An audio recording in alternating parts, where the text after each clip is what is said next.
Our podcast today is introduced by Manny Moodley, CEO of Retina South Africa. He sets the scene with an inspiring message about the remarkable life and legacy of Helen Keller. Welcome to Retinal Realities, the podcast where we explore real-life experiences of living with visual impairment, practically and with a touch of inspiration. A special thanks to Roche Products for supporting this podcast. Today, I have the pleasure of introducing this podcast around Helen Keller. And in June, as we celebrate Helen Keller Month and Helen Keller Day on the 27th specifically, we look to celebrate Helen Keller and the great achievements that she has made and the great strides she has made for the blind sector. We also appreciate all the contributions that she has made to the world of visually impaired, blind, deafblind, and people with disabilities. Thinking of Helen Keller, a wonderful quote that comes to mind is one of togetherness. And the quote goes, "Alone we can do so little, but together we can do so much," which I think really encapsulates the spirit of Helen Keller and the spirit of the disability sector in South Africa, and certainly what we strive for. So it gives me great pleasure and honor to introduce our guest today, Bev Richardson from the Helen Keller Society, based in Pinelands, Cape Town, and our host for today, Karen Denton. Thank you, Manny. And Bev, a huge welcome from us. So let's get started. Let's start right at the beginning. Let's start by saying, who actually was Helen Keller? Karen, thank you for the invitation to be here. Well, Helen Keller was an extraordinary American woman who was born on the 27th of June in 1880, and she died at the age of 87 in 1968. She became deafblind at the age of 19 months after contracting scarlet fever and then secondary viral meningitis. But despite these challenges, she learned to communicate, graduated from college, became a successful author and public speaker, traveled extensively, and spent her life advocating for the rights of women and people with disabilities around the world. That's amazing. And that was just over 100 years ago now. But why is Helen Keller then still so important today? Well, I think Helen Keller's life demonstrates that disability does not need to limit a person's potential. Her achievements continue to inspire people to pursue education, independence, and equal opportunities, regardless of physical challenges. Well, I would imagine that to do all of that, she had to find some way to communicate, being both deaf and blind. How did she learn to communicate? That's quite an amazing story. Helen Keller's teacher, Anne Sullivan, who was sight impaired herself and educated at the Perkins Institute for the Blind, played a crucial role in Helen's development. Anne Sullivan was 21 years old when she came into Helen's life, who at that stage was a lonely, isolated little 7-year-old girl trapped in a dark and soundless world with little hope. It was through Anne's deep empathy and patience and innovative teaching methods that she was able to teach Helen language, reading skills, and how to communicate using tactile sign language and Braille, and then how to speak using touch and vibration. By placing Helen's hand on Anne's face, she learned to feel the vibrations of the vocal cords and lip movements and airflow through the nose as Anne spoke words, and so she learned how to copy the vibrations to make sounds that eventually became words.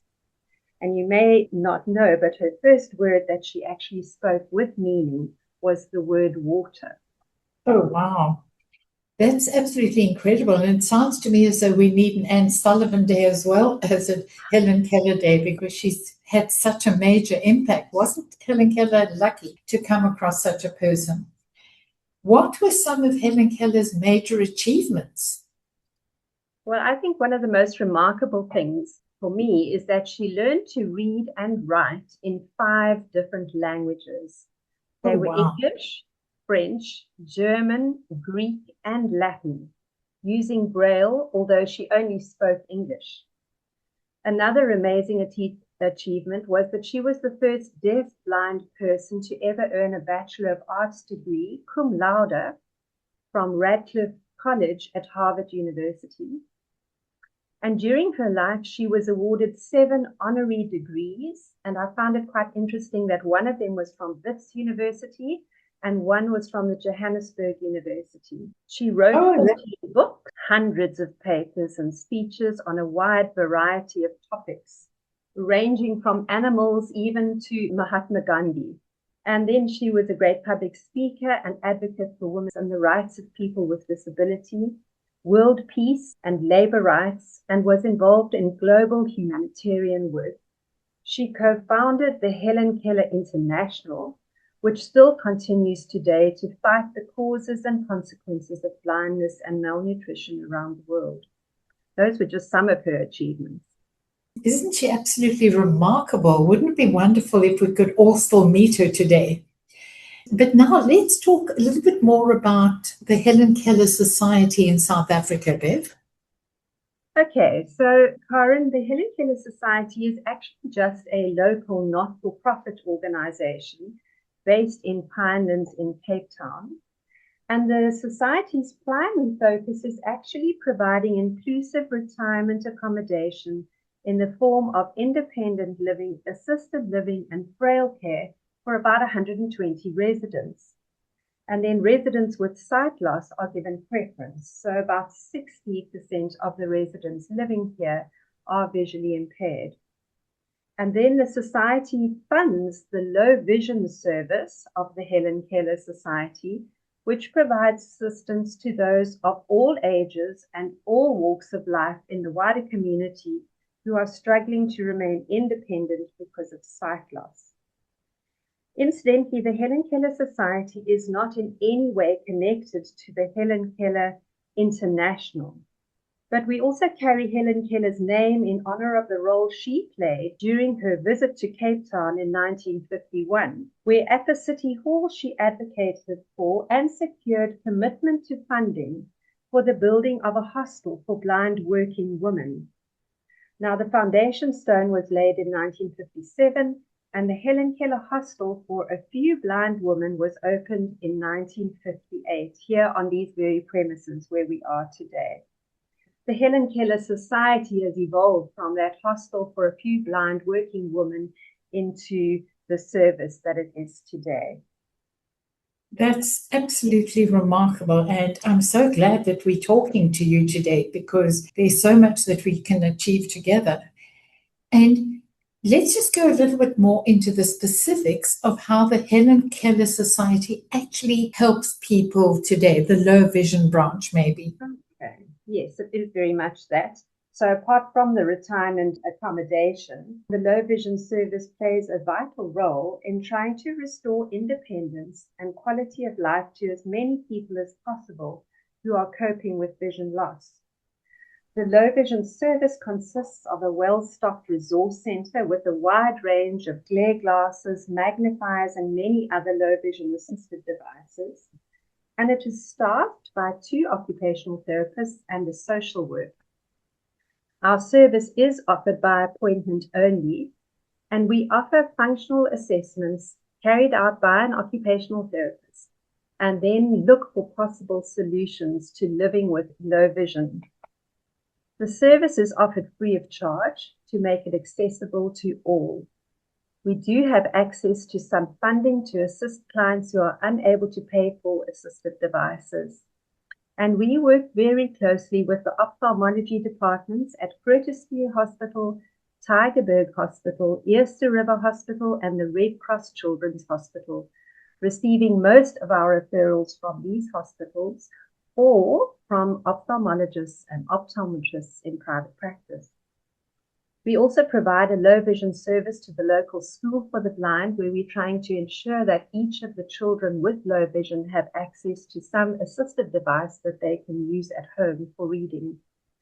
And then we also run a network of monthly low vision support groups around the peninsula, reaching about 150 people in these groups each month.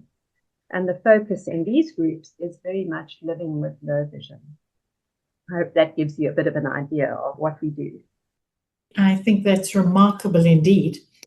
And then we were just chatting in the office this morning about the major problems that people with visual impairment and deaf blindness still face today. Can you comment on that? Sure. I think the challenges are huge. And I mean, the reality is that the vast majority of people with visual and deaf blindness in South Africa continue to experience huge barriers when it comes to equal education, access to affordable assistive technology, access to information, very few opportunities for employment, and our public transport is not very safe and accessible for people who are blind and deafblind. And access to adequate healthcare is also a huge challenge. So I just think some of those things are enormous when you're coping with difficulties in society and then having to deal with a disability as well. I guess the only way to approach those things is to work together. In the words of Helen Keller, together we can do a lot more. And then just thinking about that, what can our listeners do to support the work of the Helen Keller Society? Well, I think in the retirement home, there are always opportunities for volunteering. We do have an annual FATE, which is our main fundraiser for our low vision department. And so volunteers getting involved there are always welcome. And then our low vision service, although funded by the Helen Keller Society, is heavily reliant on donations from the general public. And we also encourage clients who come for and access our service who are able to make donations towards the service. And I think it's just quite important for your listeners to know that all donations received by the low vision department are used to actually sponsor assistive devices for people who can't afford them. So they don't go into the running cost of the service, but go into our fund to enable us to sponsor assistive devices for people who can't afford them.